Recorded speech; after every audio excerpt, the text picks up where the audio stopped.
A+ലേക്കുള്ള വഴി ഇനി തനിയെ തുറക്കാം. Subscribe to the Enclaps channel. Ring the bell button and open success. It's that easy. Hello. We already know different properties of circles. Now a four-sided figure is known as quadrilateral, right? Is there any relation between circles and quadrilaterals? Some quadrilaterals can be placed on a circle, some cannot be. In this session, we will learn more about these type of properties of circles and quadrilaterals. In the given figure, all the vertices of the quadrilateral ABCD is on the circle. We are going to analyze, is there any relation between this circle and quadrilateral. If we join BD, the line BD is a chord of the circle. Then the sum of angle A and angle C is 180 degree. That is, we know that sum of angles on two opposite sides of the chord on the circle will be 180 degree. That is, angle A and angle C is supplementary. Similarly, the AC chord will make the angle B and D supplementary. If the vertices of the quadrilateral is on the circle, then opposite angles are supplementary. That is, the opposite of this is also true. If opposite angles of a quadrilateral are supplementary, then can we draw a circle through all the four vertices? If 3 points are not on a straight line, then we can draw a circle through it. So, if we consider the points A, B and C, then these points are not on a straight line, correct? Then we can draw a circle passing through all the 3 points. Our concern is, does the fourth point will be on the circle or not? Now let us assume the fourth point is outside the circle. That is, the quadrilateral ABCD has the point D outside the circle. Now mark the point E where the line CD and the circle meets. Now join the line AE. So now look at the figure we got, that is, quadrilateral ABCE has all the vertices on the circle. Now the sum of angles of angle B and angle AEC is 180 degree. Angle AEC is the exterior angle of the triangle AED. The exterior angle of the triangle is always the sum of two opposite interior angles. That is, angle AEC is equal to angle EAD plus angle D. That is, angle D is equal to angle AEC minus angle EAD.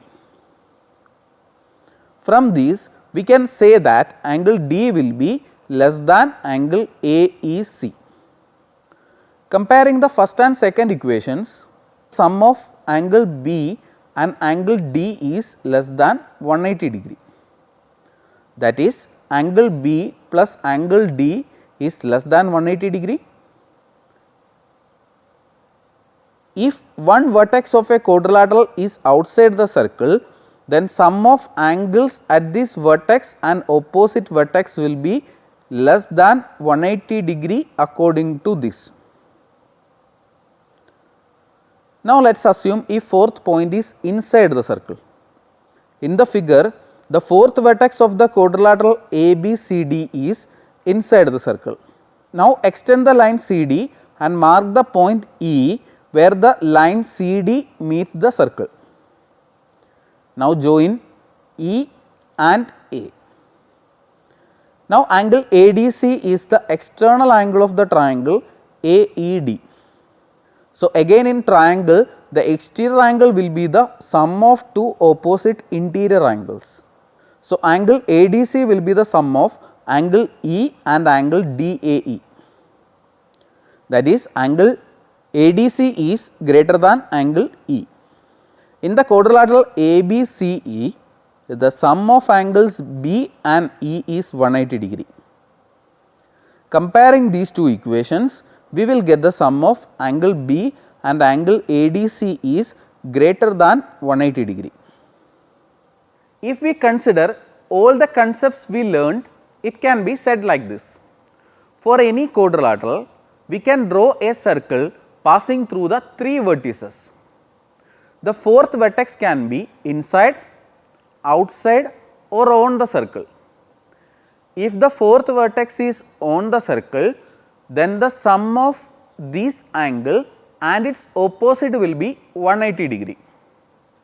If the 4th vertex is outside the circle, then the sum of this angle and the opposite angle is less than 180 degree.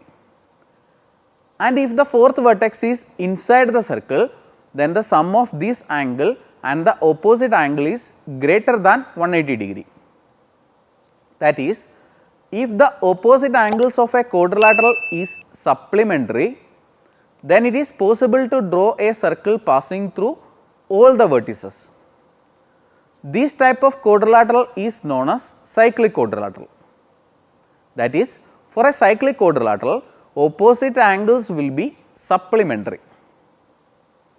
If we consider a rectangle, all of the angles of the rectangle will be 90 degree. So, the sum of opposite angles will be 180 degree, that is 90 plus 90, 180 degree. So, a rectangle is a cyclic quadrilateral. Similarly, square is also a cyclic quadrilateral. Now, let us consider an isosceles trapezium.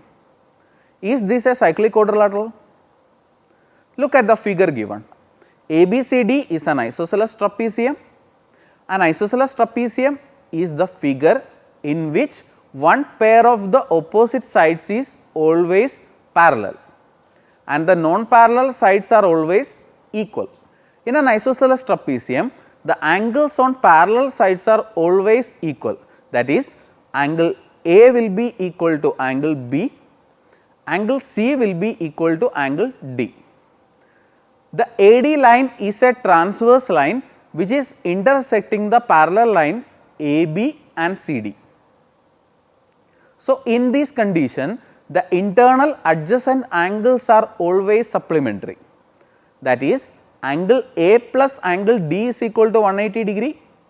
Here angle A is equal to angle B. So, it can be written as angle B plus angle D is equal to 180 degree. By using the similar procedure, we can prove that angle A plus angle C is also 180 degree. That is, in this isosceles trapezium, opposite angles are supplementary. So, isosceles trapezium is a cyclic quadrilateral. The relation between circles and quadrilaterals were discussed in this session. All the activities of this chapter are there under the icon Maths Lab. We will learn some more concepts in next session. 3 ലക്ഷത്തിലേറെ വരുന്ന ചോദ്യോത്തരങ്ങൾ ഏറ്റവും കുറഞ്ഞ ചിലവിൽ സ്വന്തമാക്കുവാൻ ഉടൻ തന്നെ download ചെയ്യൂ Enclaps, the learning app.